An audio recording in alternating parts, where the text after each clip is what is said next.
Today's video is going to discuss track cleaning. One of the questions that I get quite a bit is, what do you clean your track with? Over time I've learned a couple of different things, and I'll try to share them with you here. First, I would like to bust a myth that's been perpetuated over time. I'm unsure why, but it's out there, and that's cleaning your track with WD-40. Initially it makes sense. People claim, well, the track doesn't get dirty, doesn't get dusty, but there is a performance penalty with using WD-40. It may be okay to clean the track with it, but then you have to go back and remove it.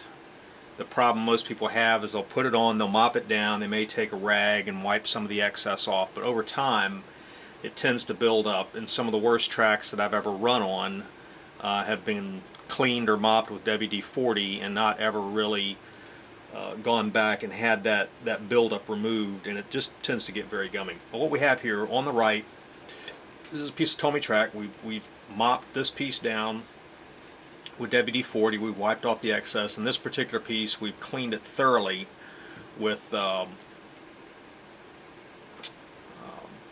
alcohol to get all of the residue off. We have a level 10 car here. It's a Wizard and standard super tire slip-on. So we'll run it across the track here to simulate the car running down the track. And if you notice, it may or may not be hard to see. You can see there's a little strip here where the car picks up the oil from the WD-40. We have a gram gauge here. This particular gram gauge measures up to 250 grams. It has a telltale indicator. We're going to use it to see if we can break the deflection on the tires and see what kind of deflection we have. So it started to move at around 125, and it's moving more at around 175, and at 200 grams, maybe a little bit over, it broke. So we will go and we'll clean the tires.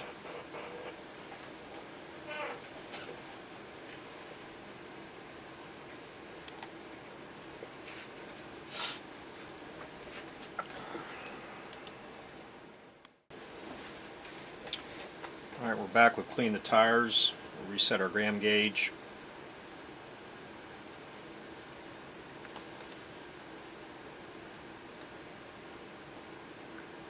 There's no movement even at 150, 200,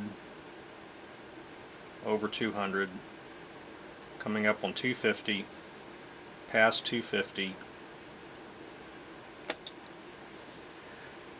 and probably to interpolate that, it's past 300 grams worth of force to break the car away from the track.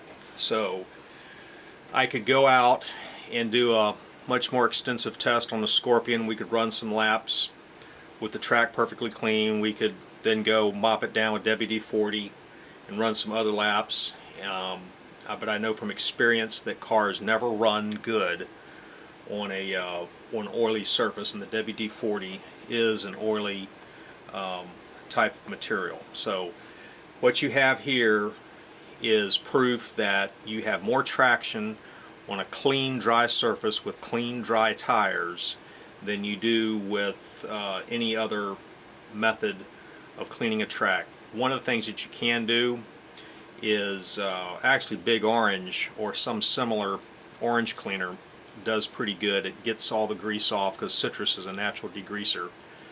Mop the track down and go back with a microfiber rag and wipe it down, dry it real good, and go back and vacuum it, and that's a very good way to clean a track.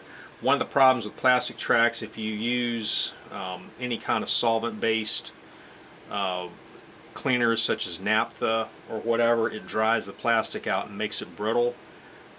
Alcohol over time, I think, can do the same thing, where you get embrittlement on the ends here, and the cars tend to break the tabs off.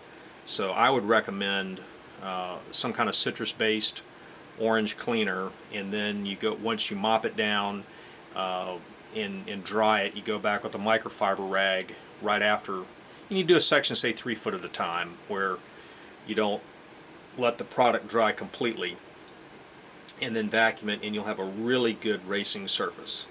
So WD-40, myth busted.